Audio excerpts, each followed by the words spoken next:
Aujourd'hui, vidéo très importante puisqu'on va parler d'inflammation chronique. Alors l'inflammation chronique, c'est ce que j'appelle moi la mère de toutes les pathologies. C'est une conséquence en fait d'un style de vie qui fait que votre corps va être dans un état inflammatoire quasiment permanent. Et aujourd'hui en fait on montre très largement qu'une inflammation chronique c'est le nid de beaucoup de maladies. Notamment je referai des vidéos sur le sujet parce qu'il y a énormément de choses à dire. Donc par exemple on peut montrer que le cholestérol qui est souvent justement accusé de générer des maladies cardiovasculaires en fait n'est pas la conséquence de ce qu'on mange ou de différents autres phénomènes. En fait on se rend compte que le problème sous-jacent c'est l'inflammation chronique. Dans cette vidéo, je vais plutôt parler du cancer parce que c'est un exemple très pertinent et extrêmement concret, si je puis dire, qui peut expliquer, qui va s'expliquer par de l'inflammation chronique. Et vous allez voir en fait à quel point c'est vicieux, à quel point c'est problématique pour le corps et à quel point ça va générer un nombre relativement important de pathologies. Donc cette vidéo est extrêmement importante, faites bien attention à tout ce qui va être dit, prenez des notes. Passez à l'action et vous verrez que vous allez booster votre santé de façon relativement spectaculaire si vous mettez en pratique ne serait-ce que les quelques conseils que je vais vous donner dans cette vidéo. Alors déjà, qu'est-ce que l'inflammation? Parce qu'on peut parler de l'inflammation sans savoir ce que c'est, donc je vais vous expliquer en détail ce qu'est l'inflammation. L'inflammation, c'est quelque chose qui est normal et c'est même quelque chose qui est souhaitable pour le corps, c'est le mode urgence. Quand vous avez un problème localisé quelque part, ça permet en fait à votre corps d'apporter tout ce qu'il faut pour pouvoir réparer et remettre en service votre corps comme il faut. Exemple, si vous vous brûlez, si vous vous faites piquer, si vous faites une coupure, si vous avez un insecte qui vous pique, bref, si vous avez en fait une agression au niveau d'un endroit de votre corps, donc sur la peau par exemple, vous allez avoir en fait des microbes, des bactéries qui vont rentrer et donc qui vont générer de l'infection. Et donc rapidement du coup, votre corps va devoir passer en mode urgence pour d'une part enlever les cellules qui ont été abîmées, détruire les agents pathogènes et faire tout ce qu'il faut pour réparer votre corps. Donc ça c'est extraordinaire. Et ça permet justement d'emmener la cicatrisation, d'emmener la régénération de vos organes, etc., etc. Alors d'ailleurs, vous savez que lorsque vous êtes en mode inflammation localisée, par exemple, vous avez des symptômes qui sont assez clairs et assez évidents.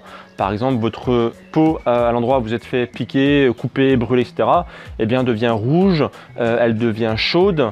Et justement, parce qu'en fait, il va se passer pas mal de réactions, le corps va emmener pas mal de choses à cet endroit-là. Donc c'est pour ça que c'est une zone qui va passer en mode urgence. Il se passe beaucoup de choses. Et donc on va détailler ici les 4 étapes justement de l'inflammation pour bien comprendre ce qu'il se passe sous la peau. La première étape de l'inflammation, c'est ce qu'on va appeler la démolition. La démolition, ça va tout simplement être de supprimer les cellules qui sont mortes, les cellules qui ont été abîmées. Donc ça c'est le système immunitaire qui va déclencher ça en fait. Le système immunitaire va piloter, si je puis dire, toute la phase de démarrage de l'inflammation. Et première étape, donc on va venir supprimer tout ce qui va être cellules mortes. Donc là en fait le système immunitaire va envoyer des sortes de toxines, si je puis dire, pour supprimer les cellules qui sont abîmées. Donc par exemple, il faut savoir que le système immunitaire va envoyer ce qu'on appelle des radicaux libres. Alors les radicaux libres, qu'est-ce que c'est? Ce sont simplement des molécules sur lesquelles en fait il manque des électrons et donc qui sont en fait absolument qui sont attirés par toutes les autres molécules qui auraient des électrons en trop ou qui pourraient être piqués, si je puis dire. Donc les radicaux libres en fait vont venir détruire en fait justement les molécules du vivant. D'ailleurs on a fait un article sur Bimove qui expliquait justement le problème des radicaux libres parce que quand on a trop qui circulent dans notre corps, ça va justement en fait abîmer notre corps. Ça peut générer par exemple un vieillissement prématuré. Donc je mettrai dans la description de la vidéo un lien pour en savoir plus justement sur ces fameux radicaux libres et comment lutter contre. Mais en tout cas, dans la phase d'inflammation, c'est un comportement normal.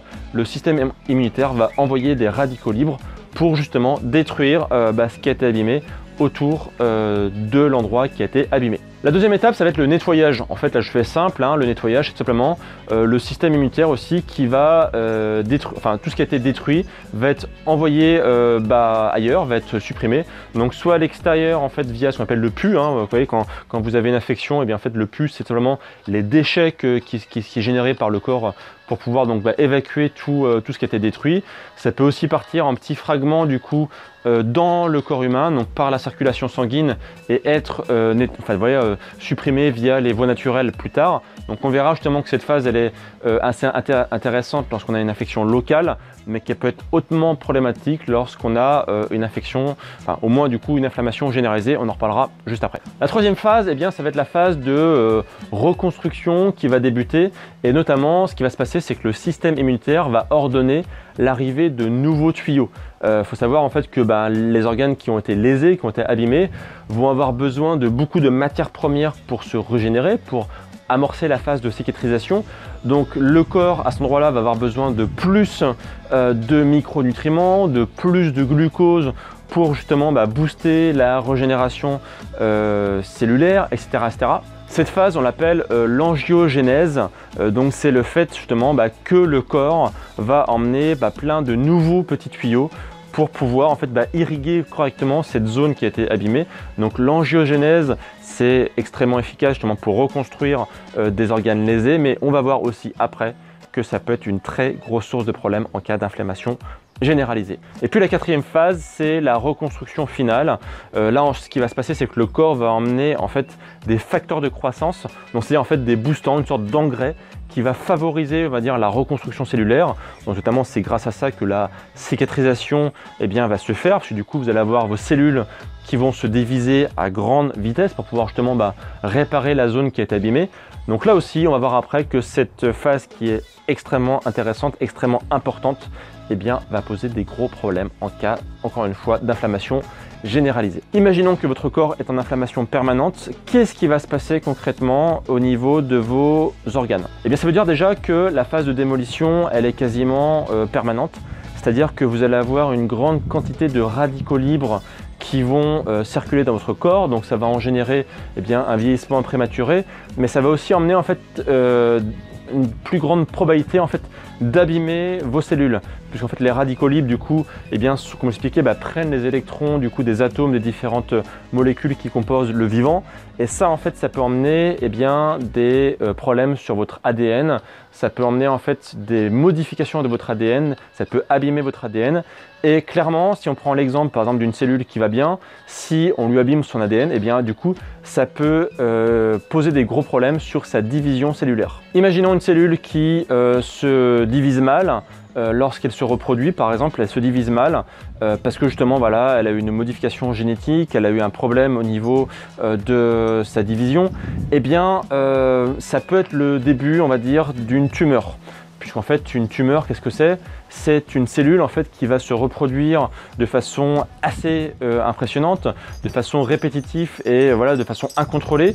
Et derrière, ça peut emmener justement un comportement complètement anormal, et ça va créer à terme une tumeur cancéreuse. Donc la phase de démolition, on va dire, qui est en phase permanente, peut augmenter la probabilité de créer des tumeurs. Ça, c'est un point qui est extrêmement important. La deuxième phase, la phase de nettoyage, lorsqu'elle est en mode permanent, va aussi emmener des gros problèmes sur les tumeurs, puisqu'en fait la phase de nettoyage va avoir pour but justement de casser en fait les cellules qui restent, de faire des déchets, en fait, de créer en fait, de supprimer tout ce qui est présent et donc de l'envoyer à la poubelle.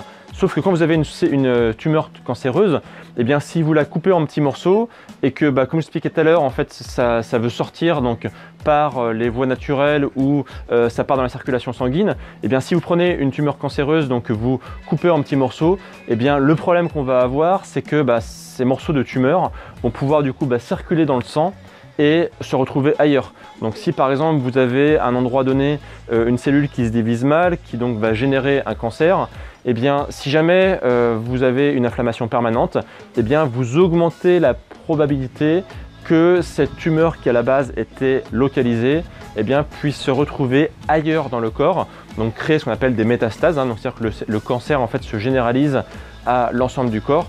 Donc là aussi, gros problème. L'inflammation, lorsqu'elle est locale, c'est très bien, mais lorsqu'elle est généralisée, lorsqu'elle est permanente, ça va absolument être très problématique pour les cellules cancéreuses. La phase numéro 3, c'est la phase où, vous vous souvenez, on ramène des tuyaux.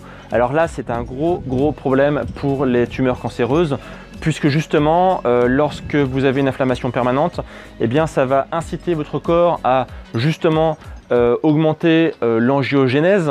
Donc si vous avez une tumeur cancéreuse, une cellule cancéreuse qui se crée, eh bien, elle va être extrêmement gourmande. Il faut savoir qu'une tumeur va avoir besoin de beaucoup d'énergie pour justement se diviser. Comme elle a un comportement qui est complètement anormal, qui est complètement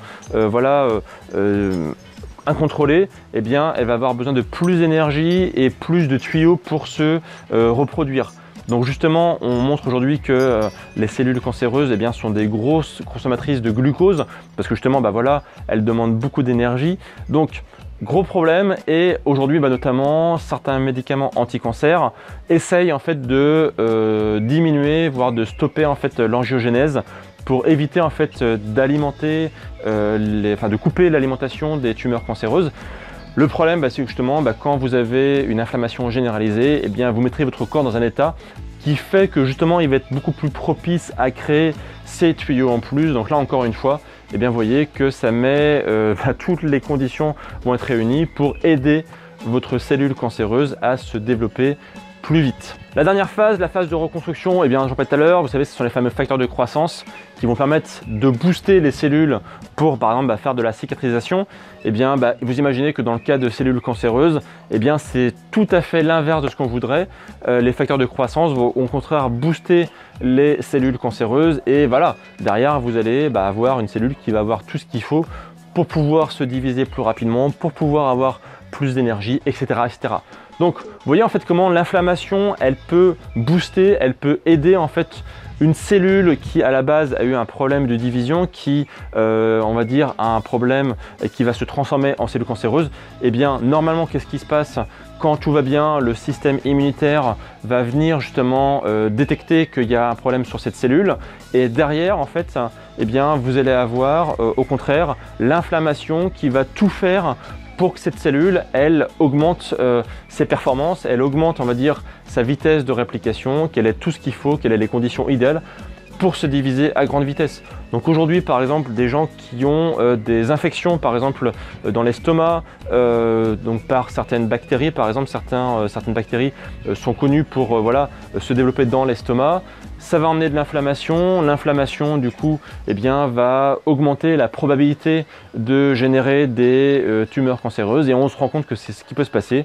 Certaines bactéries, en fait, favorisent des cancers de l'estomac, favorisent des cancers de la prostate aussi, etc., etc. Donc, vous voyez en fait que l'inflammation, c'est un moteur essentiel en fait du cancer. Le cancer se développe sur un terrain globalement inflammatoire, en tout cas on va dire ça l'aide, il est sur un terrain qui est propice à son développement. Donc si justement vous voulez mettre toutes les chances de votre côté pour avoir un corps qui fonctionne au top et que vos cellules qui se divisent mal ou qui ont des comportements anarchiques soient éliminées rapidement par votre système immunitaire, vous allez devoir justement avoir un corps qui fonctionne normalement, c'est-à-dire ne pas avoir d'inflammation chronique. Alors, comment justement ne pas mettre votre corps en mode inflammation chronique? Un point essentiel, on en parle très souvent sur cette chaîne, c'est le ratio oméga 6, oméga 3. Vous savez, en fait, j'en parle très souvent, que aujourd'hui, de par notre alimentation, de par notre style de vie, de par pas mal de paramètres, votre corps, en fait, pour beaucoup de gens, pour la très grande majorité de la population mondiale, votre corps est beaucoup plus riche en oméga 6 qu'en oméga 3.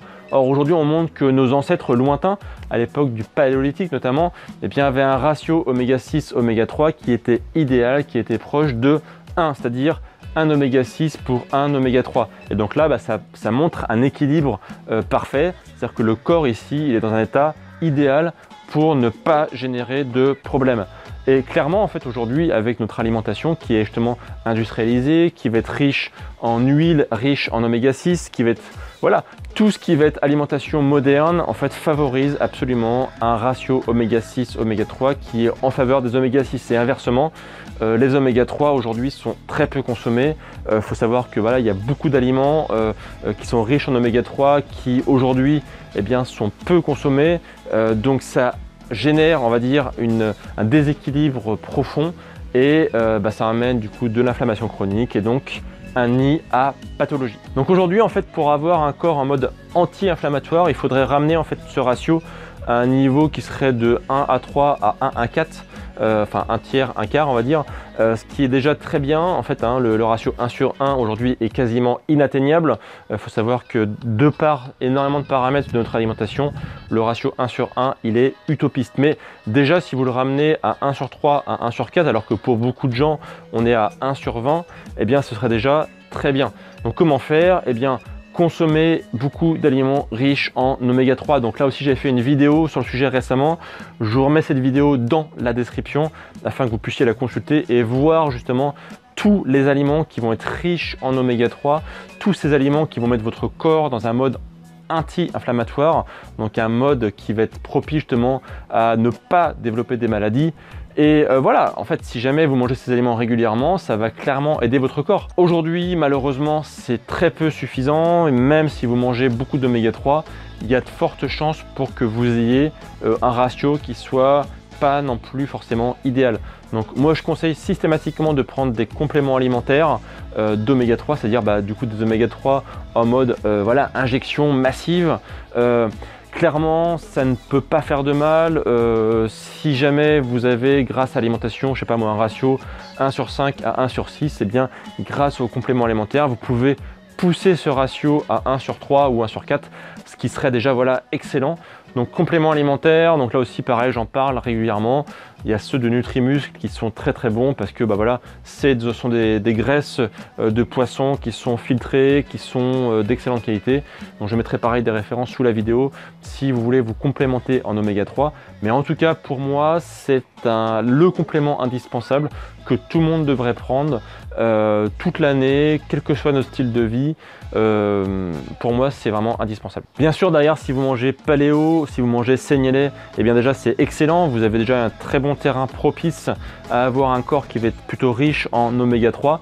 Donc ça, eh bien, il suffit juste d'écouter voilà, les vidéos que je fais régulièrement sur cette chaîne pour pouvoir tout savoir sur l'alimentation paléo. Si vous mangez en mode seignelé, pareil, c'est extrêmement proche. Donc là aussi, bravo, c'est au top.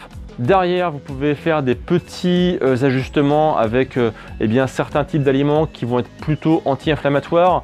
Alors, je parle par exemple du curcuma qui est notamment associé au poivre.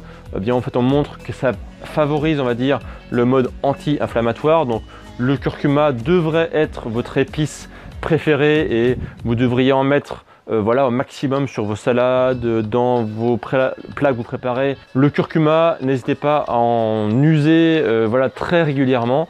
Ça va vraiment aider votre corps à passer en mode anti-inflammatoire aussi. On montre aussi que le gingembre, eh bien voilà, c'est un aliment qui est globalement aussi anti-inflammatoire. Alors ça ne va pas tout faire bien sûr, c'est pas en mangeant du gingembre régulièrement que ça va résoudre tous les problèmes. Mais clairement, ça peut aider votre corps à passer en mode anti-inflammatoire. Le gingembre a plein de bienfaits sur la santé et voilà, ça a des petits plus aussi pour le mode anti-inflammatoire. Et puis, si je devais faire une conclusion, eh bien, user et abuser des légumes. Les légumes, c'est tout ce qu'il va y avoir de bon pour justement avoir plein de bons oméga 3, plein de micronutriments. C'est aussi ça qui va lutter contre les qui va être plein d'antioxydants pour lutter contre les radicaux libres. Les légumes, c'est absolument des aliments magiques. Ça devrait être la base de votre alimentation. Et si vous en consommez massivement, eh bien derrière, ça va tout, vous allez tout avoir. Oméga 3, antioxydants, micronutriments, c'est les aliments magiques pour pouvoir eh bien, mettre votre corps dans un mode globalement anti-inflammatoire. Donc usez et abusez des légumes, vous devriez en manger tous les jours, et c'est ce qui va vraiment être, c'est ce qui devrait être la base de votre régime alimentaire. Donc n'hésitez pas à en consommer un maximum. Donc voilà, donc si justement vous voulez en savoir plus sur l'alimentation paléo, si vous voulez vous aussi passer dans un mode anti-inflammatoire et avoir tout de votre côté pour ne pas être malade et avoir un corps qui fonctionne au top, eh bien j'ai créé une formation d'1 heure où je vous explique pas par pas comment passer en mode paléo, comment consommer les bons aliments qui vont prendre soin de votre santé. Cette formation, je vous l'ai mis ici, c'est une formation d'une heure dans laquelle je vous explique tout pas par pas, je vous prends par la main. C'est une formation qui est gratuite, donc n'hésitez pas à y avoir accès. Vous avez accès tout de suite, donc n'hésitez pas, c'est juste ici. Moi, je vous retrouve demain pour la prochaine vidéo. Pensez à vous abonner à la chaîne YouTube de Bimove pour suivre ces différentes vidéos. Et moi, je vous dis donc à demain pour de prochaines vidéos. Ciao!